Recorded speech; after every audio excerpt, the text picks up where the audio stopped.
네, 안녕하세요. 방금 소개받은 구병춘입니다. 반갑습니다.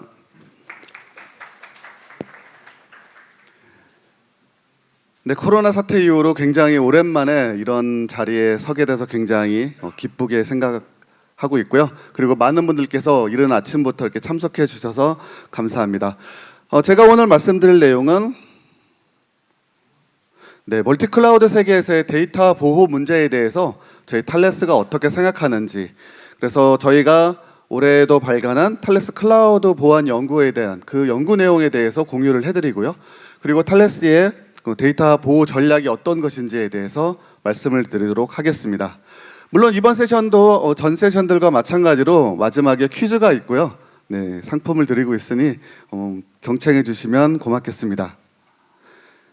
네, 그래서 오늘의 아젠다는 첫 번째 탈레스 클라우드 보안 연구에 대한 공유를 해드릴 거고요. 두 번째로 저희의 데이터 보호 전략에 대해서 말씀을 드리도록 하겠습니다. 본론에 들어가기 전에 탈레스에 대해서 혹시 잘 모르시는 분들도 계실 것 같아서 저희 회사에 대해서 간략히 말씀을 드리면 프랑스에 본부를 두고 있는 글로벌 기업이고요. 직원 수가 한 8만 명 정도 되고 있고 현재 환율로 봤을 때는 한 20조 정도의 매출을 하고 있는 그런 기업입니다. 물론 저희는 다양한 사업 부분을 운영을 하고 있고요. 그중에 보안 사업 부분은 사실 전체 그룹에 비해서는 좀 작은 부분이지만 어쨌든 저희의 어떤 제품이나 연구가 어떤 문제가 생긴다면 확실하게 대응을 해드릴 수 있는 규모의 회사다. 네, 이렇게 말씀드릴 수 있겠습니다. 그러면 본론으로 들어가도록 하겠습니다. 오늘 말씀드릴 탈레스 클라우드 보안 연구는 저희가 한 10여 년 가까이 계속적으로 이어져 오는 데이터 위협 보고서의 이러한 보고서에 어떤 보면 스피노프라고 할 수 있겠죠. 이런 부분으로 저희가 계속적으로 같이 연구를 하고 있고요. 지금 한 4, 5년째 연구를 하고 있습니다. 전 세계 2,800여 명의 IT 보안 전문가라든지 아니면 IT 보안을 실제로 현업에서 하고 계시는 분들에 대해서 설문조사를 수행을 했고요. 특히 이 중에서 876명의 에이펙 담당자분들에 대한 결과를 집계를 해서 현재 우리나라뿐만 아니라 우리 주변 국가들이 어떻게 이런 마이크가 약간 왔다 갔다 하는 것 같은데요. 클라우드 상에서 어떻게 이 데이터 보안에 대한 과제를 인식하고 해결하고 있는지에 대해서 말씀을 드리도록 하겠습니다. 네, 첫 번째로는 이제 클라우드 환경으로 전환 중이라는 것입니다. 많이 여기 계신 분들이 실제 현업에서 담당을 하고 계실 텐데요. 클라우드에 대해서 굉장히 많은 이슈들이 있을 것이고요. 클라우드 이 전환에 대해서 굉장히 많은 연구와 논의와 그리고 진행들이 되고 있을 것으로 알고 있습니다. 근데 이렇게 클라우드로 전환을 할 때 어떤 식으로 전환을 하고 있는지에 대해서 저희가 설문조사를 했는데요. 사실은 22%, 33% 이렇게 나와 있지만 이 결과들을 살짝 종합해 보면 리프트 앤 시프트 방식이라고 기존의 데이터 센터에서 사용하던 환경을 그대로 그 어플리케이션이나 그 환경 그대로 딱 들어서 옮기는 방식일 텐데요.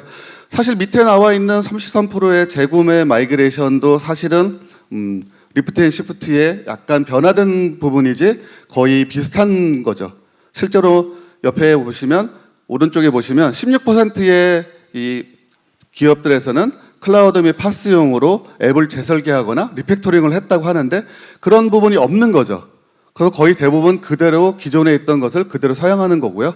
재구매가 들어가는 경우는 이제 그 솔루션 벤더의 라이센스 정책에 따라서 서버가 바뀌면 라이센스를 재구매해야 된다. 이런 식의 경우가 있기 때문에 재구매가 필요로 할 때가 있지만 실제로는 동일한 소프트웨어를 사용할 거기 때문에 전체적으로 보면 80% 정도가 기존에 있는 방식을 그대로 사용하신다고 볼 수가 있겠습니다.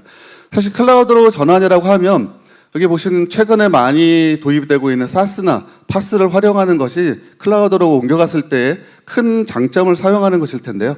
아직은 클라우드 전환이 도입이 아직은 크게 성숙된 단계는 아니다라고 볼 수가 있겠습니다. 근데 이렇게 클라우드 전환을 하면서 멀티클라우드 사용이 증가를 하고 있다는 것입니다. 사실 멀티클라우드 하면 정말 우리 회사가 멀티클라우드를 쓰고 있나? 사실 사용자 입장에서는 잘 모를 수 있습니다. 보통 클라우드 하면 일단은 IaaS를 먼저 생각하기 때문에 그럴 수 있겠는데요. 사실 최근에는 SaaS 도입도 굉장히 늘어나고 있죠.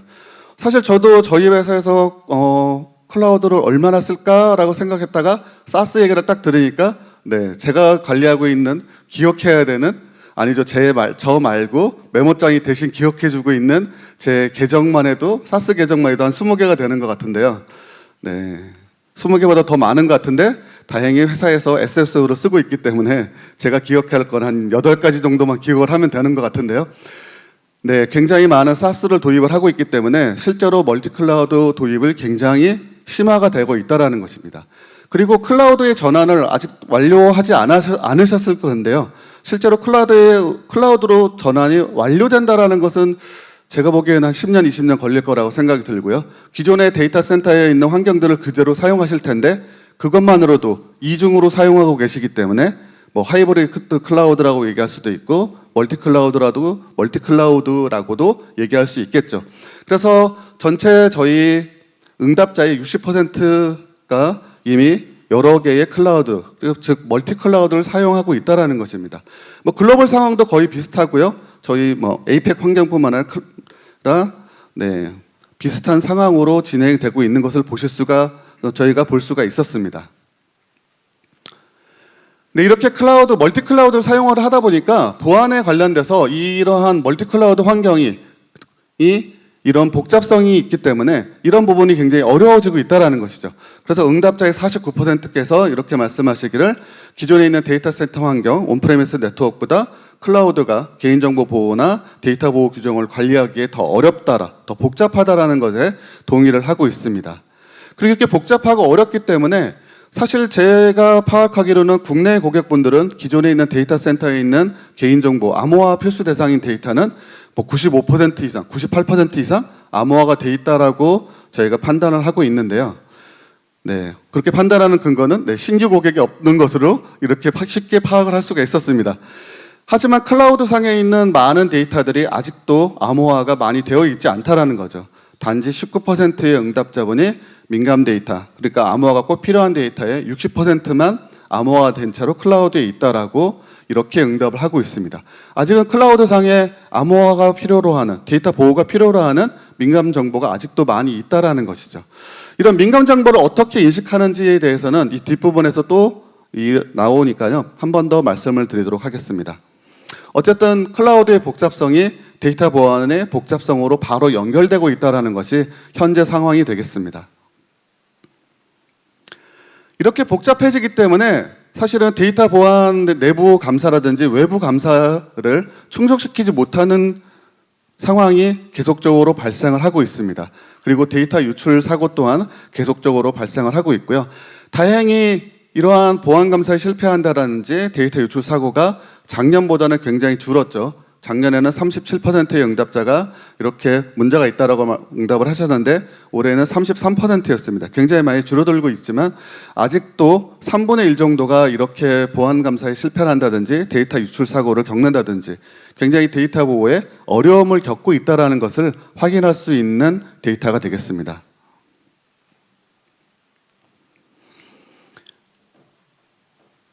네, 특히 뭐 2개를 좀 나눠봤습니다. 감사 실패와 데이터 유출 2개를 나눠봤는데요.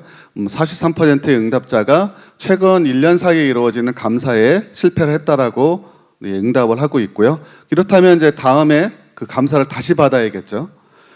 네, 그리고 50%의 기업은 특정 시점에 데이터 유출을 경험했다라고 응답을 했습니다. 사실 국내에는 데이터 유출 사고가 많지 않지만 사실 저희가 이 APEC 다른 나라들을 보면 사실 동남아시아 쪽은 최근에 IT 보급이 활성화가 되면서 굉장히 많은 이런 보안 사고가 발생을 하고 있는데요. 그거에 반해서 국내에는 이 데이터 IT 보안에 대해서 인식이 보다 더 빨리 도입이 되었기 때문에 특히 개인정보보호법도 세계적으로 굉장히 빠른 시점에 암호화를 의무를 했고요. 그래서 국내보다는 사실은 APEC의 다른 나라들, 특히 인도나 동남아, 일본도 사실은 최근 2, 3년 전에 보안 사고가 많이 있었는데 최근 1, 2년 사이에는 굉장히 급격히 줄어드는 것을 볼 수가 있었습니다. 지난 1년 동안 데이터 유출로 를 경험한 응답수가 굉장히 줄어들고 있죠. 하지만 여전히 30%가 데이터 보안 사고를, 데이터 유출 사고를 겪었다라는 것은 아직도 데이터 보안에 대해서 충분하지 않다라는 것을 아실 수가 있겠습니다. 근데 그러면 이렇게 클라우드가 도입이 많이 되고 있고, 특히 멀티 클라우드의 복잡한 환경이 데이터 보안을 복잡하게 만들고 있는데, 이러한 환경에서 클라우드 보안을 어떻게 대응하고 있는지에 대해서 저희가 또한 조사를 해봤습니다. 보면 47%의 그 기업들이 정책을 보안팀에서 중앙으로 정책을 수립하고, 그 정책에 대해서는 실제 수행을 한 것은 각각의 클라우드를 운영하는 부서에서 적용을 한다라고 응답을 했습니다. 이것은 최근에 많이 나오고 있는 데브옵스를 넘어서 데브섹옵스라는 개념이 계속 나오고 있는데요. 그러한 부분이 상당히 도입되었다 라기보다는 저희가 좀 더 세부적인 데이터를 봤을 때는 데브섹옵스까지는 아직은 가지는 않았지만 굉장히 효율적인 방식이죠. 일단은 굉장히 클라우드 도입이 순식간에 굉장히 빠른 시간에 움직이고 있기 때문에 보안팀에서 모든 통제를 일일이 개입을 해서 하기는 지금 어려운 상황이었다라고 저희는 저희의 분석에 따르면 이렇게 나와 있고요. 그래서 38%의 기업들은 그래도 다행이죠. 굉장히 높은 숫자의 이러한 기업들이 보안팀이 주도적으로 스스로의 어떤 관리 도구나 이런 솔루션을 통해서 보안 정책, 수립된 보안 정책을 직접 적용을 하고 있다라고 응답을 했고요. 이 수치는 아마 급격하게 빠르게 증가할 것이라고 예상을 하고 있습니다. 근데 여전히 15%의 기업이 클라우드 제공팀에 보안을 맡기고 있다라고 하고 있는데요. 아마 국내에서는 이런 기업이 하나도 없을 것으로 보여지고 있고요. 네. 아직은 이제 IT 보급이 초기 단계인 국가에서의 응답이 많이 차지했던 것으로 보여지고 있습니다. 네, 그럼 이렇게 클라우드 상에서 복잡해지고 있는 환경에서 데이터 보호를 하는 가장 강력한 수단 중에 하나가 암호화죠. 네, 랜섬웨어 때문에 내 데이터가 암호화되면 내가 못 보는 것처럼 내가 암호화를 해놓고 접근 통제를 적절하게 충분히 적용을 해놨다고 하면 랜섬웨어가 공격을 못하겠죠. 이미 암호화돼서 방어를 하고 있으니까 랜섬웨어가 접근하지 못할 텐데요. 이런 식으로 암호화는 데이터 보호에 굉장히 강력한 도구입니다. 그래서 이러한 암호화가 굉장히 많이 도입이 되고 있다라고 생각을 하고 있지만 실제로 암호화가 적용되지 않은 경우가 굉장히 많이 있죠. 제일 아래에 보시면 21%의 기업만이 60% 이상을 암호화해서 클라우드 상에서 운영을 하고 있다라고 응답을 했고요. 이 얘기는 40%의 데이터는 아직도 암호화가 되어 있지 않다라는 거죠. 굉장히 아직도 암호화를 해야 되는 부분이 굉장히 많이 있다라는 것을 알 수가 있습니다. 다행히 그래도 굉장히 고무적인 부분은 두 번째 줄에 보시면 46%의 기업이 내부에서 결정하는 보안 아키텍처, 그러니까 보안 정책에 따라서 암호화하는 경우가 더 많다라는 것입니다. 실제로 어떤 개인정보보호법 같은 이런 규정 때문에 암호화를 한다라고 응답한 경우는 38% 정도였고요. 이것보다는 내부 정책에 따라서 암호화를 한다. 그러면 법이나 어떤 규정에 대해서 보호하라고 있는 데이터 범위보다 더 넓은 범위로 보호를 하고 있다라는 거죠. 굉장히 이 부분은 굉장히 제가 보기에는 고무적인 상황이라고 볼 수가 있고요. 사실은 법 규제를 충족시키는 것만으로는 데이터 보호가 충분하지 않을 수 있습니다. 이러한 부분들을 잘 고려를 해서 내부 정책을 세워서 법 규정보다 더 많은 데이터들을 암호화한다든지 보호 범위를 좀 더 넓힌다고 하면 사실 국내 법령뿐만 아니라 다양한 해외의 이런 보안 규제들도 아주 쉽게 충족시키고 실체적인 데이터 보호 요건도 구축이 가능할 것이라고 생각합니다. 물론 이제 세이프 하버 조항, 이것은 이제 암호화가 되어 있거나 충분하게 보호가 되고 있는 상황이라면, 특히 암호화나 토큰화를 통해서 평문 데이터가 유출되지 않았다고 하면 데이터 유출 사고가 있다 하더라도 그것은 이제 고객에게 일일이 공지하지 않아도 되는 이런 면책 조항이 있죠. 실제로 우리나라 개인정보보호법에서는 명확하진 않지만 그래도 실제 상황에서 많은 부분 이러한 면책 상황들이 이루어지고 있는 것으로 알려져 있고요. 물론 데이터 유출 사고가 거의 발생하지 않고 있기 때문에 이 규정에 대한 크게 도움이 국내에서는 별로 없는 것 같지만 해외에서는 그래도 이러한 조항 때문에 면책을 받는다라는 것. 그래서 데이터 유출 사고가 있어도 외부에 공지를 하지 않아도 되기 때문에 기존에 하고 있는 사업에 큰 영향이 없는 거죠. 네, 암호화를 하면 당연히 또 필요한 게 암호키 관리입니다. 그래서 암호키를 관리를 중앙에서 간일 콘솔에서 관리하는 비중이 작년에 47%에서 올해는 54%로 크게, 이 정도면 상당히 크게 증가했죠. 거의 한 15% 이상이 증가를 했는데요. 이러한 비율은 굉장히 높아져야만 할 텐데요. 사실은 여기서 굉장히 또 어려움이 있습니다. 암호화를 여러 군데서 도입을 하다 보니까 여러 암호화 솔루션들이 그 암호키 관리가 통합되지 않은 경우들이 종종 있습니다. 그래서 12%의 기업이 하나에서 두 개의 키 관리 솔루션을 사용한다라고 했는데요. 왼 오른쪽에 보시면 55%의 기업은 5개 이상의 키 관리 솔루션을 사용한다라고 응답을 했습니다. 네, 암호화를 많이 하다 보니까 굉장히 암호키 관리가 달라지는 거죠. 스토리지 암호를 도입을 했는데 그쪽 암호키가 따로 있고 데이터베이스용 키 관리 솔루션이 따로 있고 그리고 뭐 로그라든지 이런 비정형 데이터를 암호화했는데 그쪽에 키 관리 솔루션이 따로 있고 그리고 어플리케이션 상에서 운영을 위해서 뭐 오센티케이션 토큰이라든지 어플리케이션 인증서 이런 것들을 발급을 했는데 그런 인증서 발급을 하는 관리 시스템 따로 각각의 따로 있다면 네, 키 관리 솔루션 담당하는 담당자만 여러 명이 있어야겠죠. 이런 식으로 간다면 한 사람이 다 관리 못하게 될 당연히 못할 것 같은데요. 이렇게 키 관리 솔루션이 다수의 솔루션으로 분산되고 있는 것이 현재 또한 큰 어려움이 되고 있습니다. 그래서 어려운 점을 다시 요약을 하자면 멀티 클라우드 환경 때문에 클라우드의 복잡성 때문에 보안 관리도 복잡해지고 있고요. 사실은 그 복잡해지는 일면 중에 크게 두 가지로 나눠져 보면 보안해야 될 데이터들이 굉장히 분산되어 있다는 것, 그리고 키 관리 솔루션 또한 굉장히 분산되어 있다는 것입니다. 이러한 분산되어 있는 것들을 하나로 통합할 수 있는 좀 가시성을 확보할 수 있고 중앙에서 통제할 수 있는 통합된 이런 환경이 필요한 상황인 거죠. 네, 앞에 세션에서도 이 제로 트러스트에 대해서 굉장히 크게 중요성에 대해서 말씀을 주셨는데요. 네, 맞습니다. 제로 트러스트는 특히나 코로나 이 팬데믹 이후로 전 세계적으로 재택근무가 굉장히 늘어나고 있고요. 그리고 사스 사용도 굉장히 늘어나고 있는 상황에서 내부 통제를 위해서 굉장히 필요로 한 개념입니다. 그래도 이 제로 트러스트라는 개념이 나온 거는 사실 최근 1, 2년은 아니고요. 제가 위키백 거를 보니까 한 15년? 거의 근 20년 전 가까이부터 나온 개념이고요. 그렇게 오래된 개념이지만 사실 최근 몇 년 사이에 굉장히 도입이 활성화가 되고 있고요. 제일 오른쪽을 보시면 80%의 고객께서 제로 트러스트 계획을 고려하고 있구나, 평가하고 있구나, 실행 중이라고 응답을 했습니다. 굉장히 제로 트러스트에 대한 인식이 굉장히 이 정도면 모두 다 공감하고 있다라고 얘기해도 될 정도죠. 그리고 제로 트러스트를 이런 개념을 통해서 클라우드 액세스를 관리함으로써 보안성이 되게 높아질 거라고 기대한다는 응답도 62%가 있고요. 다만 아직도 20%의 고객분들은 제로 트러스트 전략을 아직 마련하지 않았다라고 하고 있는데요. 아마 실제로 크게 필요성이 없을 수도 있을 겁니다.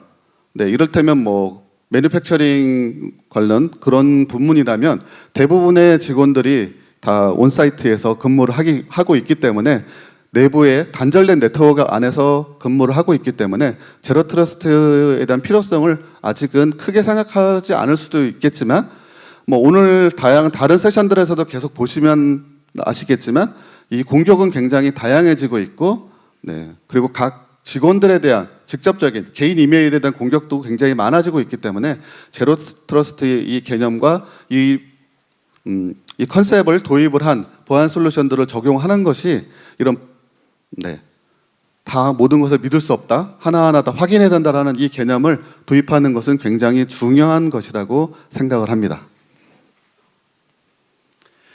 네, 여기까지 저희가 이 저희의 클라우드 보안 연구에 대해서 간략히 공유를 해드렸고요. 저희 홈페이지를 통해서 보시면 조금 더 상세한 내용들에 대해서 보실 수가 있고요.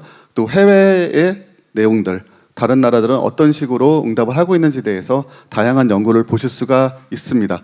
물론 이 연구는 저희가 직접 수행을 한 건 아니고요. 451 리서치라는 이런 전문 업체를 통해서 연구를 한 내용이고요. 저희 홈페이지를 통해서 매년 새롭게 업데이트되고 있으니 가끔 바쁘시겠지만 언제 한번 마음의 여유가 있으실 때 한 번쯤 봐주시면 도움이 될 것 같습니다.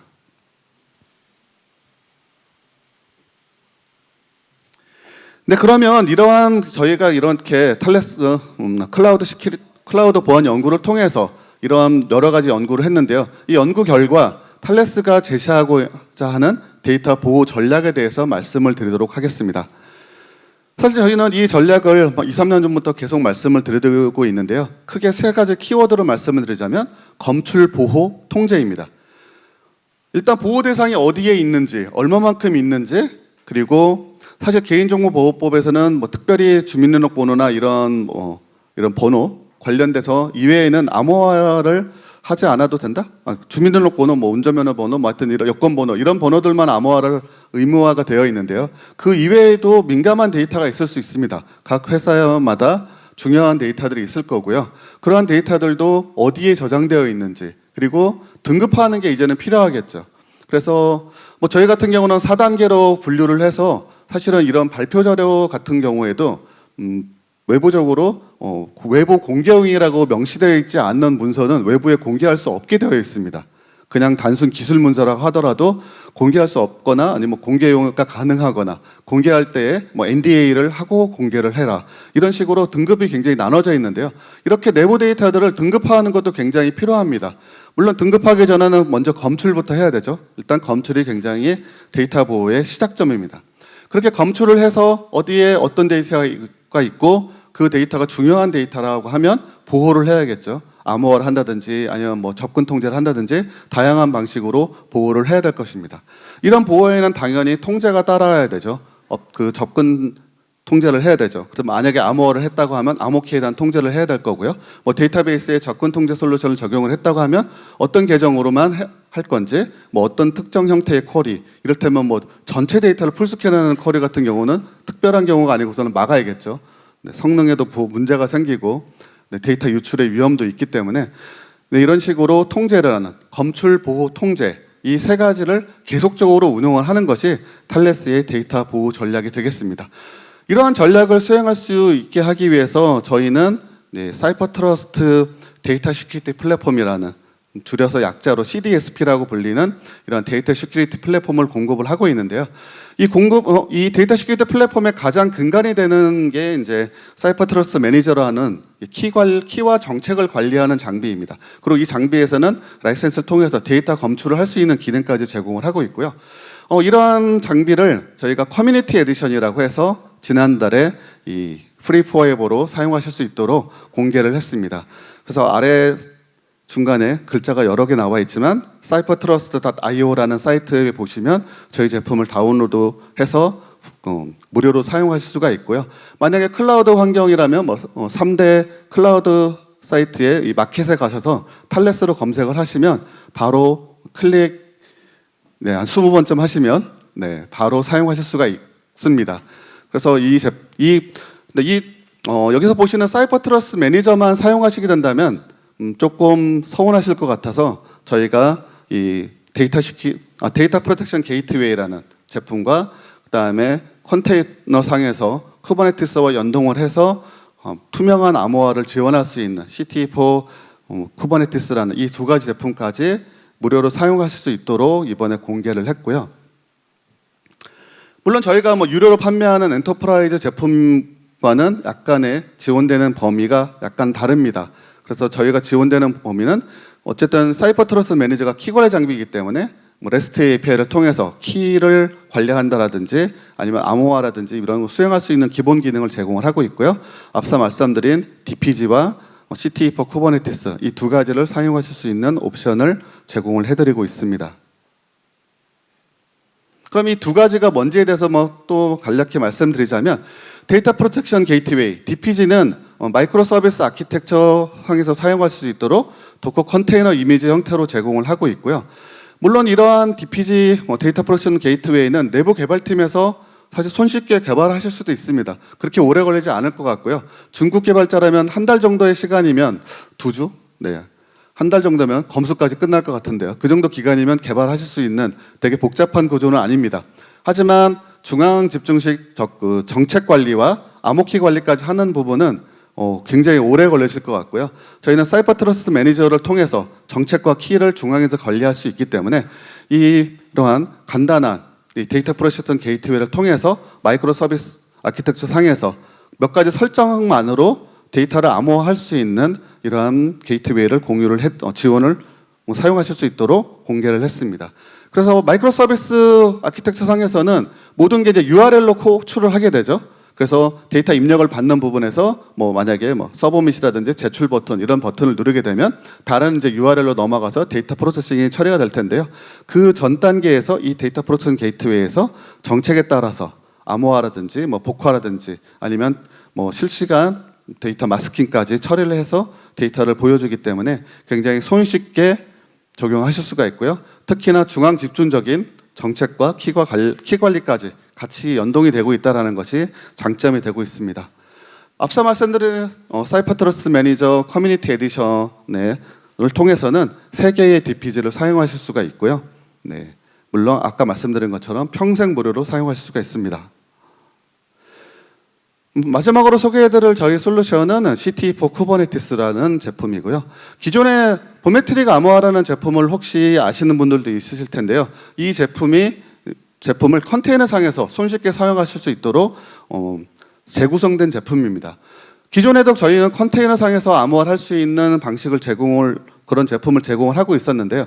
단순히 컨테이너상에서 암호화만이 필요한 것이 아니라 저희가 보니까 대부분의 고객분들께서는 이 도커 컨테이너를 사용하실 때 오케스트레이션 솔루션과 같이 사용하시는 것을 확인할 수 있었습니다. 물론 당연하겠죠. 외부에서 사용자 트래픽이 굉장히 늘어나가지고 그러면 이 어플리케이션 처리할 수 있는 이 컨테이너를 마구 띄워야겠죠. 근데 그런 환경에서 보안이 안 되어 있고 수동으로 하나하나 타이핑해가면서 보안 정책을 적용한다고 하면 걷잡을 수 없는 일이 벌어지죠. 그래서 이런 컨테이너 오케스트레이션 솔루션과 연동될 수 있도록 쿠버네티스 클러스터 상에서 연동될 수 있도록 제품을 새로 재구성하였고요. 또한 마찬가지로 사이퍼트러스 매니저 커뮤니티 에디션과 연동을 통해서 3개의 쿠버네티스 클러스터 상에서 사용하실 수가 있기 때문에 굉장히 여러 클라우드 상에서도 투명한 암호화를 파일 레벨에 투명한 암호화를 하실 수가 있어서 어플리케이션 수정 없이 몇 가지 설정만으로 앞에 보셔 있는 DPG와 이 CT4 쿠버네티스를 통해서 저희가 말씀드린 검출 보호 통제 중에서 보호와 통제를 손쉽게 수행하실 수 있도록 저희가 이런 제품을 한번 사용하실 수 있도록 제공을 해드리고 있으니 앞에 보셨던 자료에도 나와 있으니까 사이트는 그 사이트를 통해서 한번 문서를 검토해 보시고 한번 내부적으로 데모를 해보시는 것도 좋겠습니다. 네, 여기까지 저희가 준비한 자료를 말씀을 드렸고요. 간단히 요약을 해드리자면 저희 클라우드 시큐리티 보안 연구에서는 사실 멀티 클라우드의 복잡성이 보안의 복잡성으로 바로 연결되고 있고 특히 그 복잡성 중에는 키 관리에 분산되고 있다는 것이 하나의 포인트였고요. 그리고 이러한 환경에서 적절한 데이터에 대한 보호를 하기 위해서 검출, 보호, 통제 이 세 가지를 계속 사이클을 돌린다고 하면 적절한 데이터 보호가 될 것이라고 저희는 생각을 하고 있고요. 그리고 거기에 또 한 가지 제로 트러스트에 대한 개념을 한번 생각해 보셨으면 좋겠습니다. 또한 마지막으로 저희가 실제로 이제 데이터 보호를 수행할 수가 있는 저희의 어떤 전략뿐만 아니라 이 무료로 사용하실 수 있는 솔루션에 대해서도 말씀을 드렸고요. 이러한 부분들도 기억해 두시고 가시면 여러분들께 많은 도움이 그래서 저희가 많은 도움을 드렸으면 좋겠습니다.